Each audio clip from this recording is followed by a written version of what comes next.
من يهده الله فلا مضل له ومن يضلله فلا هادي له وأشهد أن لا إله إلا الله وحده لا شريك له وأشهد أن سيدنا وعظيمنا ونور قلوبنا وطبيبنا محمد عبده ورسوله وصفيه وخليله.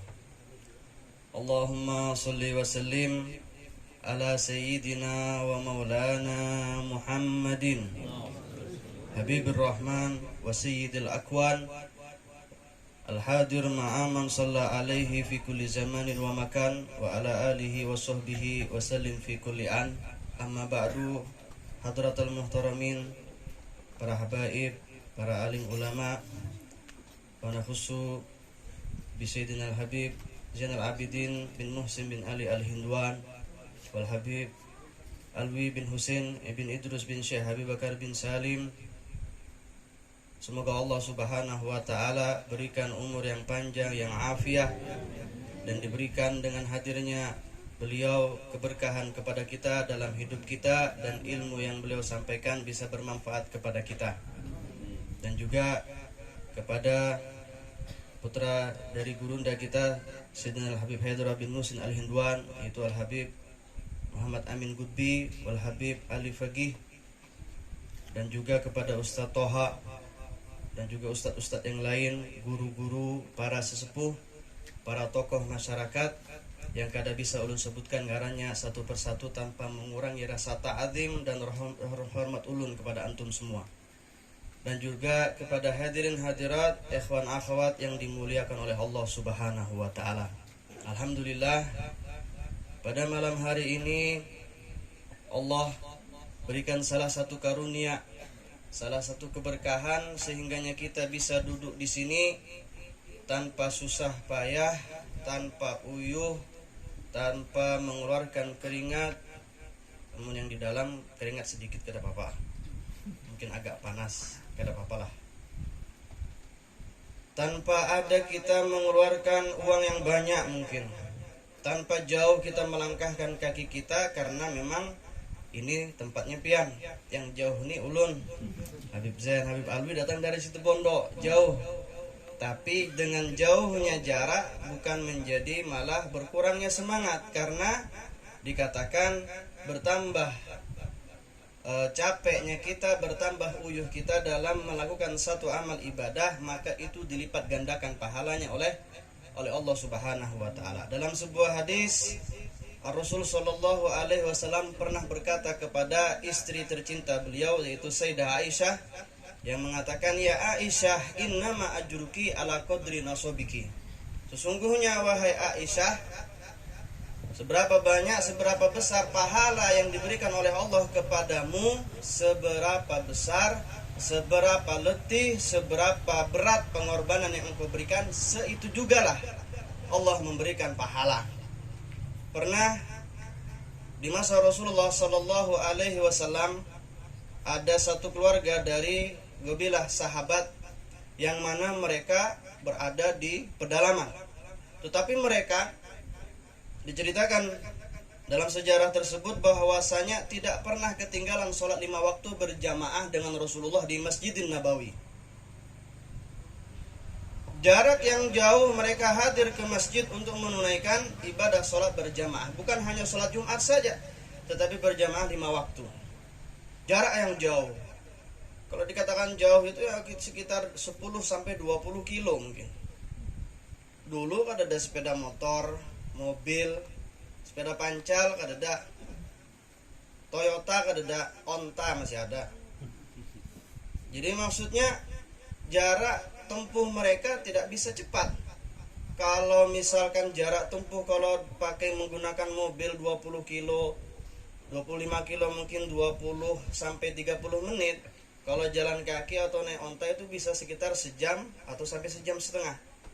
Berarti kalau mereka mau sholat berjamaah sholat duhur misalkan setengah 1, berarti mereka harus berangkat jam 11. Di Arab itu lain, di Banjar, panas di sana. Atau mau sholat subuh berjamaah misalkan bersama Rasulullah, mereka harus berangkat dari jam 3 pagi agar bisa ikut berjamaah sholat subuh jam 5 kalau pakai jam kita di Banjar. Jadi tidak mengurangi semangat mereka dari jarak jauhnya. Sehingganya mungkin karena beberapa cuaca, mungkin dari sangat panas atau angin, badai angin kalau di Arab, kadang badai hujan, jarang ada hujan, badai angin, maka mereka udur beberapa saat, sehingganya mereka memiliki keinginan untuk pindah mendekat ke masjid. Terdengarlah berita ini kepada Rasulullah Sallallahu Alaihi Wasallam, maka Rasul berkata, apa? Diyarukum tuktab atharukum, diyarukum tuktab atharukum. Jarak jauhnya rumah kalian untuk kalian menuju ke masjid itu setiap langkah, kata Rasulullah, dihitung ibadah. Setiap langkah bertambah tinggi derajat kalian. Setiap langkah berjalan kaki kalian dari rumah kalian menuju tempat ibadah itu dihitung diampuni dosa. Di samping bertambah derajat, di samping itu juga setiap langkah kaki berapa kali itu diampuni dosa oleh Allah Subhanahu wa taala. Alhamdulillah kita di sini meskipun acara di rumah atau berjalan kaki di mana jauhkah, parakah, maka insya Allah dengan hadirnya kita semoga Allah Subhanahu wa taala diterima semua amal ibadah kita, dilipat gandakan pahalanya dan diampuni dosa-dosa kita.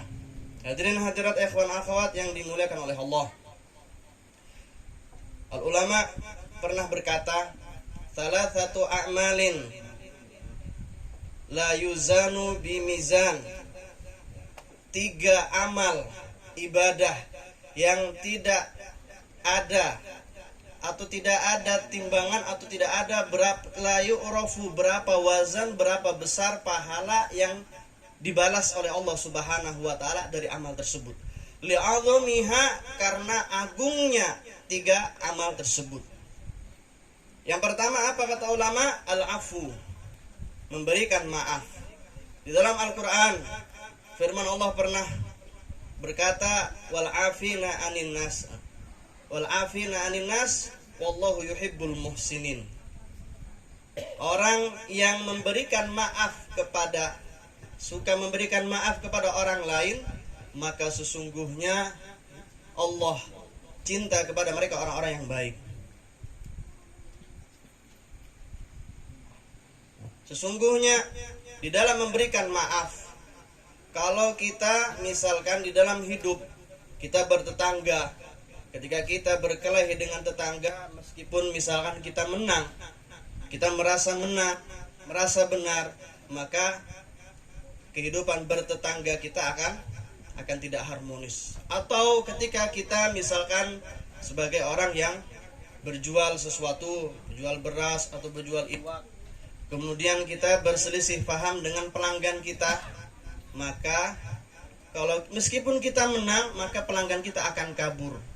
Atau misalkan ketika kita bekerja kepada satu orang, kemudian kita berselisih paham, kemudian kita merasa menang, maka tidak ada harapan lagi kita bekerja di situ karena kita telah berkelahi atau berselisih paham dengan atasan kita. Atau juga di dalam rumah tangga kita, di dalam keluarga kita punya paman, kita punya orang tua, atau yang punya pasangan istri, atau yang ibu-ibu punya suami. Ketika berselisih paham dengan keluarganya, maka akan hilang keharmonisan. Meskipun dia menang, meskipun dia benar, maka tidak seharusnya dia selalu memenangkan dari apa yang dia rasa itu benar. Sesungguhnya bahwa kadang kita harus mengalah untuk menang, karena tidak semua yang menang itu dikatakan menang.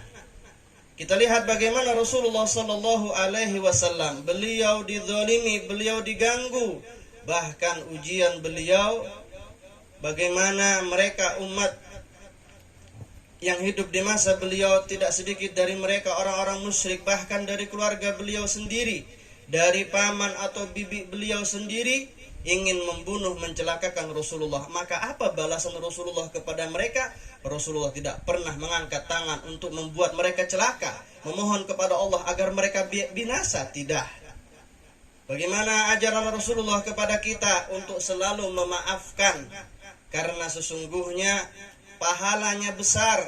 karena dikatakan bahwa seseorang yang memberikan maaf itu ajruhum bighairi hisab. Ajarnya, pahalanya dia kelak di akhirat tidak akan dihisab oleh Allah Subhanahu wa taala, yang masuk ke dalam surganya Allah bighairi hisab. Ada salah satu kutipan dari Sayyidina Habib Ali bin Abdurrahman Al-Jufri, beliau mengatakan, samih kullu man asa ilaik, ampunilah, maafkanlah setiap orang yang berbuat buruk, mendolimi, membicarakan keburukan engkau, memfitnah, mencaci engkau, maafkan mereka. Karena sesungguhnya orang yang memberikan maaf, dia adalah orang yang as'adun nas, dikatakan. Orang yang paling bahagia adalah orang yang tidak ada rasa dendam, yang selalu memaafkan siapa saja yang memberikan kesalahan atau mendolimi dirinya.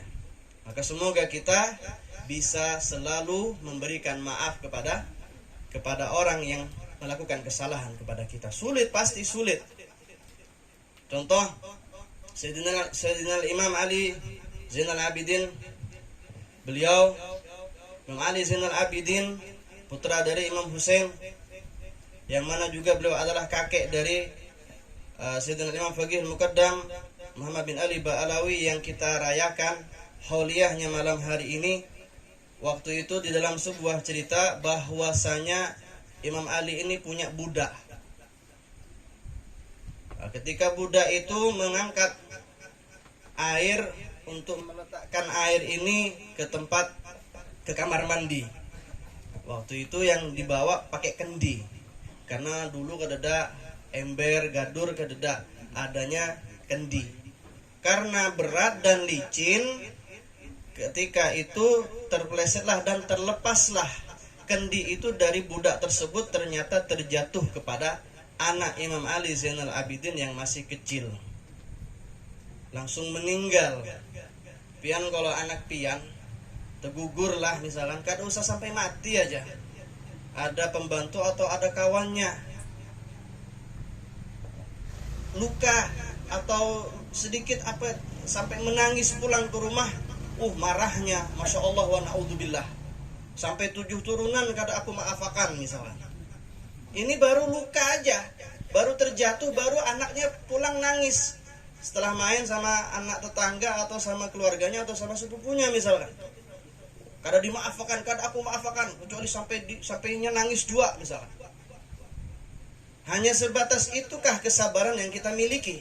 Lihat bagaimana kesabaran Imam Ali Zainal Abidin ketika anaknya yang meninggal karena tertimpa air yang dibawa kendi oleh budak, sehingganya langsung meninggal. Maka budak, ya ini budaknya Imam Ali Zainal Abidin. Kalau Imam Ali Zainal Abidin alim, pintar, cerdas, ulama, maka pembantunya budaknya juga pintar. Budaknya ini kemudian mengutip satu ayat di dalam Al-Quran. Walladzina yunfikuna fis sarra'i wad dharra wal 'afina 'anil nas wal kadhiminal ghaidha wal 'afina 'anil nas wallahu yuhibbul muhsinin. Mengutip ayat walladzina yunfikuna fis sarra'i wad dharra, yang maknanya orang-orang yang bersedekah, menginfakkan hartanya baik ketika rahasia atau terang-terangan. Ini mau dihakimi sudah nih budaknya ini. Maka apa kata Imam Ali Zainal Abidin? Anta hurrun fillah, engkau bebas, aku bebaskan karena Allah. Salah satu sedekah yang besar, membebaskan budak. Kemudian wal kadhiminal ghaidha, dan orang yang bisa mengekang amarahnya, mengendalikan rasa marahnya. Naam ana asbir, aku bersabar, kata Imam Ali Zainal Abidin, aku tidak marah, kata Imam Ali Zainal. Wal afina 'anil nas, dan yang memaafkan orang-orang. Naam afautuka, aku memaafkan engkau, karena tidak sengaja budaknya sampai membunuh anak Imam Ali Zainal Abidin. Wallahu yuhibbul muhsinin, sungguh Allah cinta kepada orang-orang yang melakukan amal perbuatan yang baik. Jadi 3 amal yang langsung dilakukan oleh Imam Ali Zainal Abidin seketika itu, ketika anak beliau meninggal dunia. Beliau bersedekah membebaskan budaknya, beliau menahan amarahnya, dan beliau adalah orang yang memaafkan mendapatkan pahala, gelar orang-orang muhsinin. Dikatakan orang-orang muhsinin adalah orang-orang yang baik, adalah orang-orang yang soleh, adalah orang-orang yang mulia, melakukan semua amal kebaikan tanpa memilih apakah ini aku lakukan atau aku tinggalkan. Kalau itu semua dicontohkan dan dilakukan oleh Rasulullah Shallallahu Alaihi Wasallam, tidak memandang ini kecil atau ini remeh, pastilah diamalkan oleh mereka orang-orang muhsinin. Kalau kita kan sembahyang misalkan, oh masih sembahyang sunnah, kata bapak, yang penting sembahyang wajib. Puasa Senin Kemis misalkan, sudah cukup semalam bebe puasa 1 bulan, ulun bebe sebulan ulun belum puasa, panas lah, haus ulun misal. Cukup sudah setahun, cukup sudah 1 bulan, selama setahun gak usah puasa lagi misal. Sedekah sudah ulun ngeluarkan zakat semalam bebe, gak usah sedekah lagi. Bayar 2.000 aja kada hakun misal. Kadang kalau ada orang minta sedekah mencari duit halus. Duit ini makhluk halus kah atau apakah? Kok harus masih mencari duit halus? Duit yang gandalan apa kan? Kalau pian tahu pahalanya yang diberikan oleh Allah, balas dilipat gandakan oleh Allah. Kalau kita 2.000 bisa sampai 20.000 atau sampai 200.000 dibalas oleh Allah pahalanya. Apalagi kalau kita mengeluarkan uang sampai 200.000 misalnya. Cukup 2.000 bibai dapat 200.000. Ngarang bakhil ngaranya. Itu yang pertama, wal afina 'anil nas. Orang yang suka memaafkan orang lain mendapatkan pahala ajruhum bighairi hisab, pahalanya tidak ada hisab. Akan diampuni oleh Allah dosa-dosanya dan mereka masuk surga bighairi hisab. Allah maj'alna minhum, jadikan kita adalah golongan orang-orang yang suka memaafkan. Tidak ada dendam dalam hati kita, tidak ada marah dalam hati kita, kita langsung memaafkan hal itu. Kemudian yang kedua, apa pahala yang besar, apa ibadah yang besar yang tidak terhitung pahalanya adalah as-sabr. Innama yuwaffas sabiruna ajrahum bighairi hisab. Juga dalam Al-Quran Allah berfirman, sesungguhnya Allah yuwaffa, memberikan balasan kepada mereka orang-orang yang sabar bighairi hisab, tanpa hisab juga dia masuk surga, tanpa dia harus dihisab, antri dia dihisab. Antri kita ini kan kalau kita mau belanja masuk ke toko swalayan, kalau kita belanjanya banyak, tambah lama, tambah banyak hisab. Tambah banyak hisabnya. Apalagi kalau misalkan kita di belakang orang yang banyak belanjaannya misalkan, tambah lawas kita menunggu. Dikatakan intidarul hisab minal adab, kata Rasulullah, menunggu giliran dia dihisab itu juga termasuk adab. Pian mahadang nih keburu pian misalkan nih lawas benar nih, apalagi misalkan yang menjaga memasukkannya lambat, tambah lawas kita menghadang. Apalagi di akhirat nanti yang matahari 1 jengkal di atas kepala kita, yang panasnya masya Allah wa na'udzubillah. Maka sesungguhnya kalau kita ingin menjadi orang-orang yang masuk surga tanpa hisab, jadilah orang yang selalu bersabar. Nah, bagaimana penjelasan tentang sabar diceritakan juga di masa Rasulullah Shallallahu Alaihi Wasallam. Marran Nabi Shallallahu Alaihi Wasallam bi kubrin bi imratin tabki ala kubrin ala sobiyin laha. Dalam riwayat bahwasanya Rasulullah melewati satu kuburan, melihat satu perempuan menangisi anaknya yang masih kecil yang meninggal dunia. Menangis ibu ini, sejadi-jadinya dia menangis dengan lamanya. Maka datanglah Rasulullah menghampiri ibu tersebut. Ibu yang mana tidak sedih ya? Ibu yang mana tidak menangis, yang tidak bersedih ketika anak semata wayangnya meninggal dunia? Jadikan kita adalah orang-orang yang bersabar ya Allah. Maka ketika datang Rasulullah ingin memberikan nasihat, ittaqillaha wasbiri, bertakwalah kepada Allah, ingatlah engkau kepada Allah. Ingatlah engkau kepada Allah dan bersabarlah engkau, karena sesungguhnya semua ini sudah ditentukan oleh Allah Subhanahu wa taala. Maka apa jawaban perempuan ini? Iyyaka anni.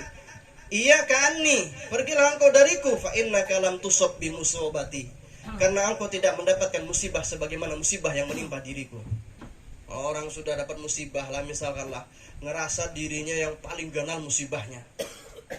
Misalkanlah tuh gugur, misalkan bayar luka sedikit aja, mengeluhnya seminggu. Misalkan mancing iwaknya kada dapat, misalkan sudah tarik nafas, misalkan ngeluhnya seminggu, aku semalam dapat iwak, hampir dapat iwak sudah lapas. Beban punjunan ini, keluhan beban punjunan. Maka apa? Perempuan ini berkata, pergilah engkau dariku, karena engkau tidak karena engkau tidak mendapatkan musibah sebagaimana musibah yang aku dapatkan. Walam ta'rifu annahu nabi, dan dia tidak sadar bahwa itu adalah nabi. Kalau orang sudah kalut, orang kalau sudah berlebihan dalam sedih misalkan, dia berkata dan dia tidak melihat dan dia tidak sadar bahwa itu Rasulullah, padahal dia tahu kalau itu adalah Rasulullah. Tapi karena saking sedihnya dia sampai dia tidak sadar bahwa itu adalah Rasulullah Shallallahu Alaihi Wasallam. Maka kemudian ketika Rasulullah berlalu dari perempuan ini, maka apa? Orang-orang datang kepadanya, engkau kada tahu kan itu Rasulullah. Yang memberikan nasihat kepadamu itu adalah Rasulullah. Maka terkejutlah perempuan itu, dan kemudian dia langsung ingat kepada Allah dan kepada Rasulullah. Langsung dia berlari dan dia datang kepada Rasulullah. Ini harus bersabar juga nih mic-nya nih.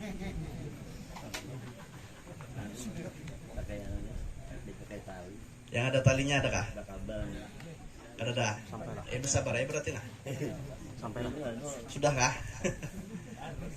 Satu lagi nah masih.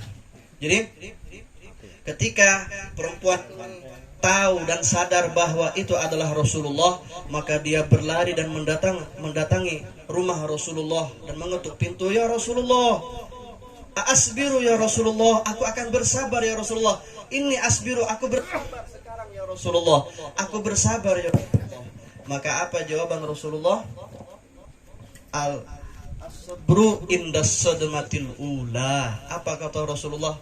Ketahuilah sabar itu ketika musibah pertama kali menimpa dirinya, dia langsung bersabar, itulah sejatinya sabar.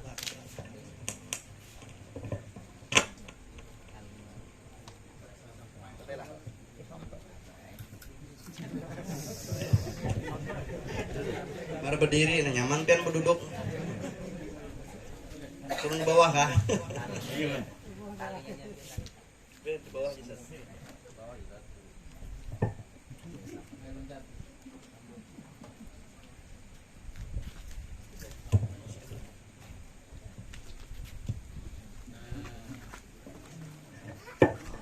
Turun derajat. Jadi ketika datang perempuan ini kepada Rasulullah dan mengatakan, aku bersabar ya Rasulullah, aku sekarang bersabar ya Rasulullah.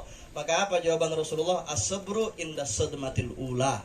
Sabar itu, kata Rasulullah, ketika musibah datang pertama kali tertimpa kepada seseorang, maka dia langsung bersabar, dia mengatakan inna lillah wa inna ilaihi rajiun misalkan. Maka itulah sejatinya sabar.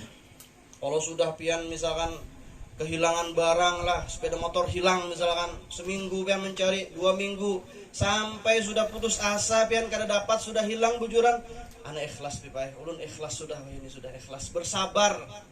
Sudah sebulan pian mencari, hanya bersabar, itu kurang ya. Masihlah masuk derajat sabar yang paling rendah, karena dikatakan orang yang bersabar itu ketika pertama kali musibah datang menimpa dirinya, maka itulah kemudian dia bersabar, itulah hakikatnya sabar. Allah menja'alna minas sabirin. Dikatakan di dalam Al-Qur'an, innallaha ma'as sabirin. Sesungguhnya Allah bersama orang-orang yang bersabar. Jadikanlah kita semua ya Allah adalah orang-orang yang bersabar. Sabar itu kata ulama, kata Imam Ghazali, ada 3 tingkatan. Sabrun ala ta'ah, sabar dalam kita menunaikan ketaatan. Ketika misalkan kita kesibukan dalam duniawi bekerja, kemudian datang panggilan untuk menunaikan ibadah sholat, sesibuk apapun, sesulit, sesakit apapun, kita tetap wajib menunaikan ibadah sholat. Misalkan kita tidak bisa berdiri karena misalkan kaki kada bisa berdiri, lumpuh, atau misalkan luka atau patah misalkan, tetap wajib kita menunaikan sholat dalam keadaan duduk. Tidak bisa kita duduk, kita berbaring. Tidak bisa berbaring, kita sambil tidak bisa bergerak badan kita, misalkan kita sholat isyarat mata, pakai isyarat mata. Kita mau sujud kedipkan mata. Kita mau i'tidal, sujud kedipkan mata.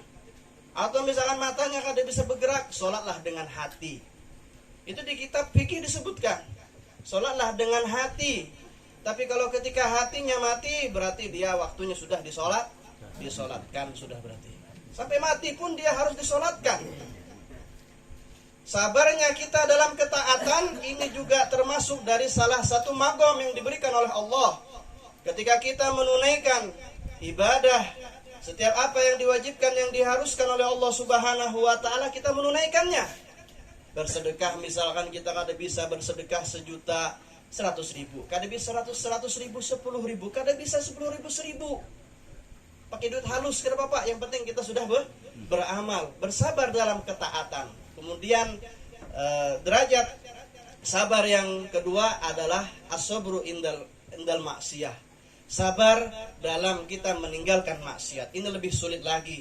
Ketika kita dikatakan kata Imam Ghazali bahwasanya semua orang Islam itu bisa semuanya menunaikan kewajiban Allah. Kita sembahyang, kita puasa bisa.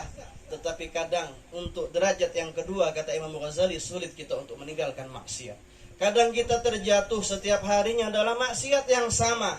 Hari ini itu, esok itu lagi, itu terus berulang-ulang. Memang sulit, tapi ketika kita ingat Allah masih tetap memberikan kesempatan bagi kita, bagi mereka yang bermaksiat, diberikan kesempatan oleh Allah sebelum dia mati, dia diberikan kesempatan untuk bertobat, memohon ampun kepada Allah Subhanahu wa ta'ala. Ini sabar alal maksiat. Kemudian derajat yang ketiga adalah sabar alal musibah. Musibah dikatakan dunia ini adalah darul bala, tempatnya bala dan musibah. Tidak ada ceritanya orang tidak mendapatkan musibah. Kita memiliki musibah bermacam-macam. Kadang musibah satu orang, misalkan kadang punya anak, anaknya kurang ajar, kadang kada bisi pasangan, kadang kada sehat. Musibahnya bermacam-macam. Hanya kita dituntut oleh Allah Subhanahu wa ta'ala untuk bersabar menghadapi setiap musibah dan ujian yang diberikan kepada kita. Tidak usah membicarakan musibah orang lain, hadapi musibah kita dulu sendiri. Kemudian yang terakhir adalah amal yang tinggi, yang berat, yang tidak ada yang tahu balasannya. Dalam hadis Rasulullah sallallahu alaihi wasallam mengatakan kullu amalin libni adam illa shaum fa innahu li. Di dalam hadis qudsinya Allah berkata, sesungguhnya semua amal ibadah itu milik hambaku, kecuali puasa itu khusus untukku, wa ana ajzi bihi, dan aku yang akan memberikan balasan kepadanya. Sehingganya kemuliaan bagi mereka yang sering berpuasa. Sesungguhnya inna fil jannati baban yuqalu lahu rayyan, ada pintu yang bernama pintu Rayyan, yang mana masuk di situ, di pintu itu khusus bagi mereka orang-orang shaimun yang selalu berpuasa. Dalam hal ini juga kita bisa mengambil hikmah, memahami bahwa puasa itu hanya bukan wajib saja. Puasa itu bukan hanya 1 tahun sekali. Puasa itu ada yang berulang setiap bulan, ada yang berulang setiap minggu, bahkan ada yang berulang setiap harinya. Senin Kemis adalah puasa yang selalu ditunaikan oleh Rasulullah Shallallahu Alaihi Wasallam. Setiap bulannya puasa Ayyamul Bid, 14, 13, 14, 15 di bulan Komariah atau di bulan Hijriah. Ada juga Ayyamus Sud dari tanggal 27, 28, 29. Ada yang berulang setiap tahun. Nah, bagaimana kita untuk menjadi orang-orang yang digolongkan yang masuk surga dari pintu Rayyan? Amalkanlah, pahamilah, pelajarilah setiap puasa-puasa yang disunnahkan oleh Rasulullah Shallallahu Alaihi Wasallam. Maka semoga Allah Subhanahu Wa Taala menjadikan kita adalah orang-orang yang mengamalkan 3 di antara amal ini, yang suka memberikan maaf kepada orang, yang menjadi orang yang bersabar, yang selalu berpuasa Senin Kemisnya, yang selalu mencari ridha Allah, mengamalkan semua apa yang diajarkan oleh Rasulullah Shallallahu Alaihi Wasallam. Berikan semangat kepada kita semua untuk selalu mengamalkan apa yang diajarkan oleh Rasulullah Shallallahu Alaihi Wasallam. Terima amal kita ya Allah di awal tahun baru ini. Jadikanlah awal tahun berbeda dari tahun yang kemarin. Diberikan semangat yang lebih, kesehatan, berkah dalam rezeki, berkah dalam keluarga, berkah anak dan istri. Diberikan segala hajat yang kita inginkan dikabulkan oleh Allah Subhanahu Wa Taala. Diberikan umur yang panjang, sehat wal afiah, rezeki yang banyak, dan diridhoi selalu oleh Allah Subhanahu wa taala. Dan ketika kita kelak menutup usia kita dalam keadaan husnul khatimah, mengucap kalimat syahadah la ilaha illallah Muhammadur Rasulullah sallallahu alaihi wasallam. Mungkin hanya ini yang bisa ulun sampaikan, mudah-mudahan bermanfaat, bisa kita amalkan bersama-sama. Akhiran, assalamualaikum warahmatullahi wabarakatuh.